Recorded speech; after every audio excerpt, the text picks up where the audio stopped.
Donc maintenant, j'accueille Monsieur Denis Daudemont, architecte en chef des monuments historiques, qui va nous présenter les problématiques et les enjeux de la profession. Merci. Et combien de temps? 20 minutes. Je vous rappellerai 2 minutes avant si vous voulez. Bonjour à tous, tout le monde m'entend bien. Je vois qu'on a un public très professionnel. Je suppose qu'il suffit que j'appuie pour... Ah non, ah oui, d'accord. Ok. Vas-y. Excusez-moi pour ce petit intermède. Donc moi, je vais prendre un petit peu le point de vue qui vient d'être cité du maître d'œuvre. Je me rappelle, quand j'ai passé le concours d'architecte en chef, moi, j'ai pas fait Chaillot, je suis un petit peu un mouton noir dans la compagnie. J'ai pas fait Chaillot parce que je trouvais justement que, bon, en discutant en colloque ICOMOS, que j'apprécie beaucoup, par contre, que voilà, il n'y avait peut-être pas la dimension pédagogique. Et ce que j'avais dit donc au grand oral où on présente la thèse, c'est que finalement, ce métier, je l'avais pas forcément choisi au départ dans ma carrière d'architecte. J'étais plutôt porté vers la création. Chose importante, l'expérience, finalement, plus le temps passe avec tous les problèmes de notre planète, etc., plus je suis convaincu que travailler sur ce qui existe, sur ce qui est vieux, sur les vieilles gens, sur les vieilles pierres, c'est la bonne voie. Voilà, c'est juste une petite introduction très personnelle. Donc notre intervention, bah voilà, c'est le constat. Un constat qui est de plus en plus tiraillé par deux aspects, une distance entre l'original et, euh, et les normes et ce qu'on a à notre disposition. C'est le grand écart de plus en plus. On ne se trouve pas dans une situation de restaurateur qui serait proche de l'époque où on a construit les édifices. On a un peu une boîte à outils qui se trouve vidée de ces éléments constitutifs. Et de fait, on se rend compte qu'on rien sur un bâtiment, qu'on est amené à dérestaurer et que si on doit appliquer les méthodes, on va dire à l'ancienne, de remplacer les pierres en petite quantité là où ça devient nécessaire, c'est plutôt ce qu'on n'a pas envie de faire. Si on voit les résultats, hein, là où on met du béton, donc là on enlève le béton, mais sous le béton c'est bien, mais à côté ça s'est dégradé de plus en plus. Et puis la pierre c'est un peu pareil, puisqu'on a mis une pierre plus dure, voilà, vous connaissez ces phénomènes. Donc on a toutes les dimensions du renouvellement des matériaux, du plus, on va dire, le plus radical, c'est le remplacement d'un bloc, une greffe, un bouchon, une denture, un plaquage. On a vu tout ça. On continue à le pratiquer dans certaines mesures. Les réparations, les ragréages, on voit même des façades en pierre de taille qui sont enduites. Et puis des consolidations. Alors là, c'est plus intéressant parce que on garde beaucoup de choses. Je vais essayer de développer un petit peu cette dimension. Luc a rajouté, c'est vrai que la palette de choix dans les carrières est extrêmement réduite, mais pour des bonnes raisons. C'est-à-dire que les 98 000 carrières qui ont disparu, elles sont jugées bien souvent impropres à l'utilisation. Je rappelle que le Code du patrimoine permet d'exploiter en petite quantité avec beaucoup de facilité, puisque c'est déclaratif de rouvrir des carrières, d'exploiter des matériaux. J'ai eu l'occasion, par exemple, d'exploiter des roches, des impactites météoritiques à Chassenon, en Charente, qui étaient des roches protégées à plusieurs titres, au titre du site, au titre de la géologie, au titre des monuments historiques. Et on l'a quand même fait, ça s'est très bien passé. Alors donc le fait de renouveler la matière, pour moi, mon déchirement, c'est que c'est un appauvrissement de la valeur patrimoniale. On change la nature de la pierre, on perd le grain, on perd la texture naturelle de la pierre, on perd la taille. Les archéologues, s'ils n'ont plus la taille, ils ne peuvent plus analyser comment le bloc a été travaillé, etc.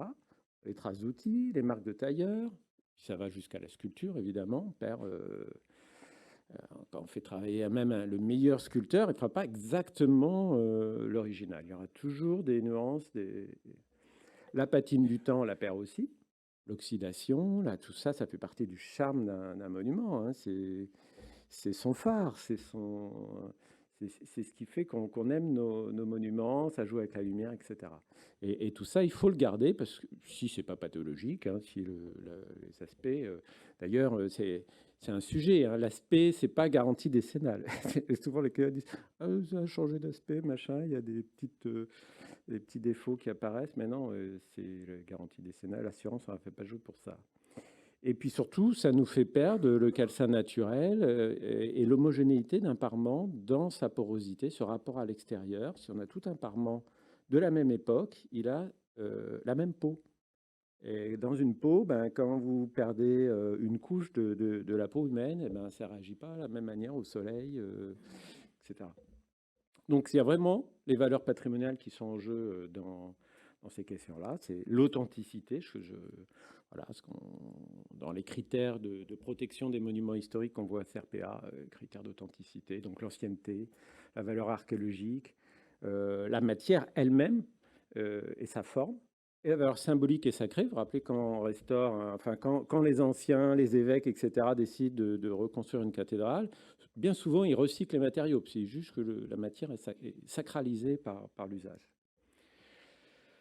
Alors, les pathologies qu'il nous faut traiter, là, il y a une illustration que je connais en bas, c'est l'église Saint-Jacques à Châtellerault, qui est une église romane, qui a été restaurée par Viollet-le-Duc et ses collègues, voilà, plusieurs fois, une réinvention complète, avec une forme qui, quand même, s'est transmise. On est dans la région du tuffeau qui a plein de défauts. Donc, on a, je dirais, les pathologies, on peut les classer brièvement. C'est complexe et large. Et l'idée d'un échange, c'est de simplifier un petit peu pour y voir plus clair. C'est juste la surface qui est fragilisée, des desquamations fines, des écailles, des pulvérulences, des pertes de cohérence superficielles. Autre sujet, le décollement en croûte ou en plaque. Et alors là, c'est pernicieux parce qu'on a l'impression, comme ça, vu de loin, qu'on n'est pas sur l'échafaudage, qu'on a un beau parement avec toutes les traces qui nous intéressent, les patines, ce que j'ai décrit tout à l'heure qui nous plaît, mais ça tient plus. On fait toc, toc, toc, ça sonne creux. Et l'entreprise dit, je ne peux pas garder ça, hein, il faut changer le bloc. Bon, et l'altération en profondeur, donc là, quelle profondeur est-ce que finalement c'est si grave que ça donc diminution de la résistance à la compression, là ça devient grave, parce que en fonction de la position de la pierre, sa dureté, donc le phénomène, vous les connaissez, dissolution, cristallisation de sel, écrasement. Voilà, c'est le point de départ, donc fin d'état sanitaire. Donc l'objectif, moi, si je veux, dans ces cas de figure, traiter les altérations sans remplacer la pierre, je dois rétablir les liaisons mécaniques entre les grains de la matière et à différents niveaux d'échelle.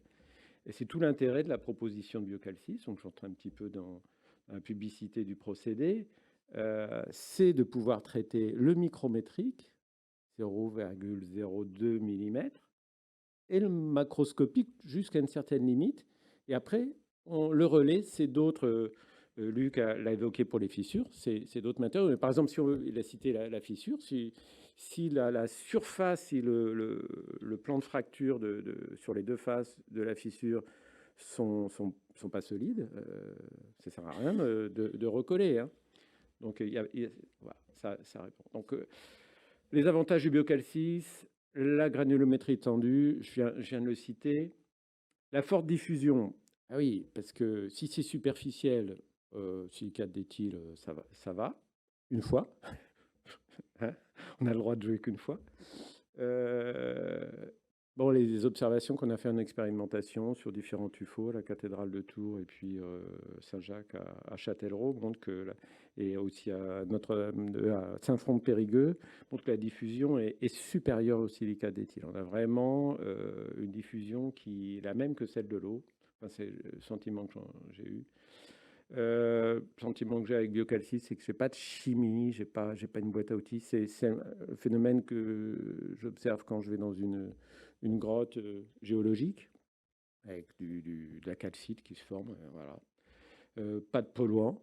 Il ne me semble pas que Les résidus organiques des bactéries constituent un polluant. C'est une question que je pose à Sol Étanche Bachy, à ECP. Qu'est-ce que ça devient? C'est quelques milligrammes de matière organique. Et grand classique, c'est la même question qu'au silicate d'éthyle. Est-ce qu'on a gardé la porosité? Est-ce que l'épiderme, je parlais, voilà, va avoir une homogénéité? Parce que finalement, ce qui altère le plus, c'est les variations de porosité d'un bloc à l'autre. Voilà. Autre utilisation, donc là, vous comprenez que tout de suite, ça m'intéresse beaucoup pour la pierre, mais finalement, la conservation de la pierre, elle est aussi conditionnée par plein d'autres choses. Le joint, voilà, donc les mortiers, là, c'est le renforcement des mortiers, les enduits. Pourquoi on fait des enduits à 100% sur une église du XIIe siècle, ou même les joints, par mesure de précaution? Je suis désolé, mais le joint, quand les archéologues font une étude de mortiers antiques, ça va loin. Ça dit beaucoup de choses sur le plan archéologique. L'archéologie, c'est pas que faire des relevés de plans, etc.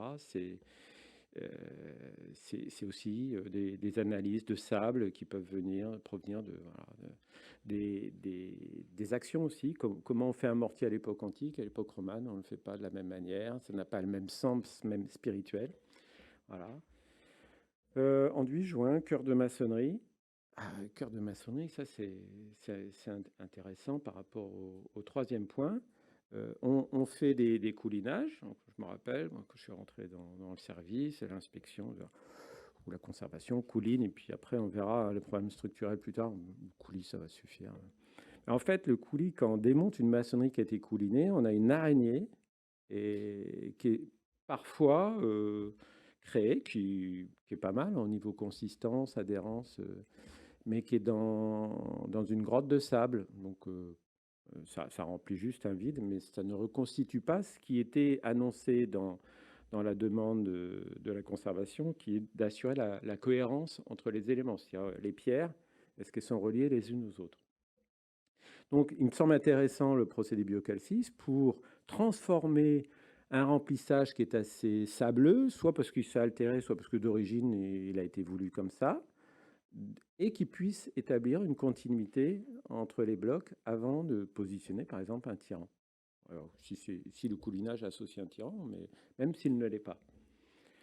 Ou le dernier point, amélioration de l'adhérence des tirs en forêt. On peut être aussi sur des pierres qui sont moyennes. Je pense par exemple à des grisons, c'est une espèce de grès à très faible cohérence mécanique, matériau local, très difficile à trouver, qui a été remplacé systématiquement, je vois dans le sud de Charente, par du calcaire. Ils ne sont pas posés la question, c'est pas du tout la même roche, c'est siliceux. Et donc au moins pour que... Alors par contre, mécaniquement, c'est intéressant, c'est pas comme un tuffeau où on va mettre un tirant avec des ancrages. Là, le collage, il a sa pertinence, mais à condition qu'on ait une continuité, on ne passe pas brutalement de la colle, de la résine de collage, à une matrice qui serait fragile, voilà, donc non consistante. Donc d'avoir ce gradient, d'intéresser finalement toute la masse du bloc qui est sollicité en effort mécanique. Et finalement, j'aurais dû mettre les sols en dernier et pas en premier. On a parfois des problèmes de fondation qui sont identifiés, donc on fait des études géotechniques. Je vous la fais courte. Et on n'a pas tellement de trucs dans la boîte à outils.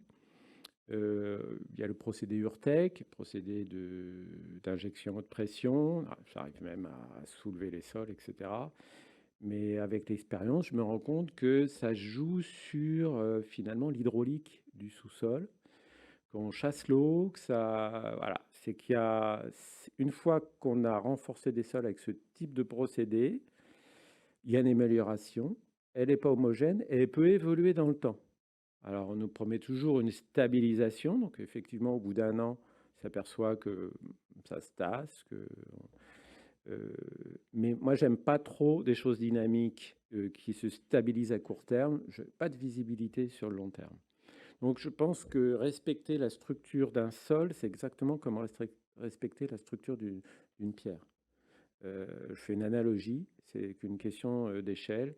Et on voit dans des sols géologiques que quand le calcaire migre et vient renforcer un sol, c'est intéressant, c'est illustratif et c'est surtout d'où provient le procédé biocalcite. C'était mis au point, breveté pour répondre à des problèmes de résistance de sol pour des routes, ils pourront développer mieux que moi. Voilà. Donc, un consolidant naturel, de la calcite, enfin je résume comme ça pour faire simple.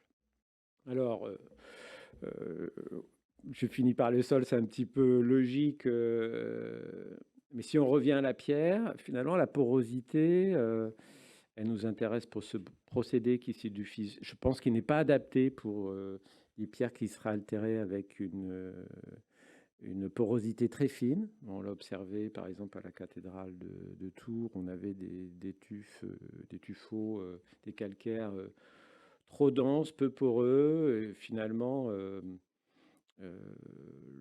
la consolidation,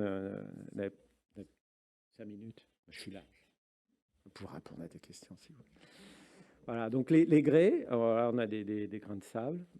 Les grisons, j'ai cité, donc ça, c'est des gros grains avec pas de granulométrie continue, une sorte de sable grossier avec très peu de liaison mécanique. Donc là, ça vient quelque part améliorer la pierre d'origine sans du tout changer son aspect, contrairement à la formation de calcite naturellement. C'est-à-dire que comme on est sur des périodes très longues, ça vient enrober les grains.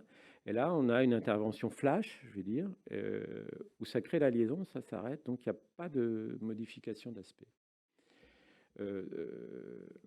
Alors ça, c'est hyper intéressant parce qu'on n'a pas de solution de restauration de ces matériaux-là par des matériaux de substitution. C'est toujours une autre granulométrie. Les grès qui sont disponibles en carrière, c'est des grès fins, pas de grès gros, sinon après c'est des granites. Mais c'est pareil, des granites qui ont des gros grains. On va pas, il y a une très grande diversité d'aspects, par contre, en couleur, etc. Et on n'aura pas le granit de la même couleur, mais résistant mécaniquement. Donc là, c'est aussi intéressant. Alors ça, j'accepte le paradoxe. Moi, pour l'instant, je mettais du silicate d'éthyle, liaison silicatée dans de la silice. Ça me paraissait simple comme raisonnement. Mais en fait, c'est pas forcément le plus juste, je pense, sur la qualité mécanique de ce qui est restitué aux matériaux d'origine. Bon, les pierres calcaires poreuses, les tuffeaux, je mets neuf ou anciens, altérés ou non. Parce que finalement, on s'aperçoit dans un édifice que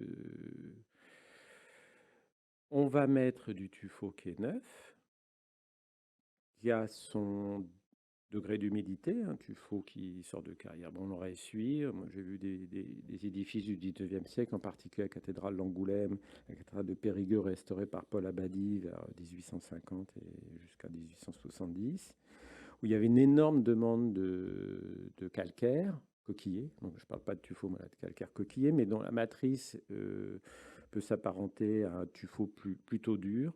Et visiblement, j'ai deux hypothèses sur les phénomènes d'altération de ces pierres. Par exemple, sur la cathédrale d'Angoulême qu'on a restaurée récemment, les phénomènes d'altération sur ces pierres calcaires, on va dire aux normes du 19e siècle, de qualité qui a fait tout le centre-ville de toutes les villes de Charente et du sud-ouest, hein, le calcaire coquillé, par exemple la Possac Saint-Vivien, vous appliquez peut-être, eh bien, elle a des pathologies, des croûtes, pas possible, et à cœur, elle est complètement pulvérulente, donc on a des sels qui agissent. Alors que la pierre de Cireuil, un calcaire qui s'apparente à la Frontenac et à la pierre de Bourg, par exemple, elle s'est érodée en surface, mais garde une très bonne cohérence. Donc, tout ça pour dire qu'il faut que l'eau puisse ressuyer, qu'on n'ait pas un calcin trop épais. Mais en même temps, faut qu'il y en ait assez. Donc, ça peut être préventif de régler quelque part la calcification superficielle des pierres calcaires. C'est un sujet qu'il faudrait développer. C'est un peu court ici, mais c'est un champ que je pressens dans ce domaine. Les mortiers, bon, c'est quelque chose pour l'instant qui n'est pas trop exploré par la démarche de validation du procédé auprès du LRMH. Mais voilà, je le pose parce qu'on remplace les pierres. On essaie de les conserver de plus en plus, c'est une bonne tendance. Mais pour les mortiers, je dirais, c'est pareil. Il faut conserver les mortiers, ça a énormément d'importance. Et donc là, on a une piste qui me semble très intéressante. Les ciments, je pense que c'est un sujet à développer. J'ai eu la chance, j'ai rencontré José Soares, que je salue au passage, au laboratoire de Champs-sur-Marne en 2005, juste après avoir passé le concours. Et il m'a fait découvrir le silicate de potassium, donc une lasure à béton. On pouvait, grâce à des dilutions du produit, utiliser pour restaurer des bétons anciens. J'ai appris beaucoup de choses sur le béton à ce moment-là. Donc, on a pu transposer des substances destinées à la pierre au béton. Donc, je me dis que là, il y a une piste qui se renouvelle. Il faut savoir ce qu'on fait. Pour l'instant, les chantiers de restauration du béton, c'est pas, pour moi, c'est pas exemplaire parce que ça évite d'embrasser vraiment le problème. Bon, consolider la pierre neuve de restauration, je l'ai évoqué. Et préventivement aussi, l'emploi de pierres qui ne seraient pas dans le cahier des charges des normes de construction. Après, si on a des contentieux, des assurances, etc., c'est un problème de dire, bah oui, j'ai pris cette pierre-là parce que j'ai ouvert une carrière grâce au code du patrimoine, on a la même pierre, c'était une demande de la conservation, etc. Au final, les pathologies. Donc, au moins, je peux dire, et effectivement, répondre à la problématique d'employer la même pierre, ce qui me semble vertueux du point de vue du patrimoine, mais dans quelles limites et comment concilier, on va dire, ces deux tendances. La garantie du constructeur, je vois un peu la Bali, par exemple, a remplacé énormément de volume de pierre pour ce souci de garantie, même de démonter des édifices jusqu'aux fondations et de les remonter.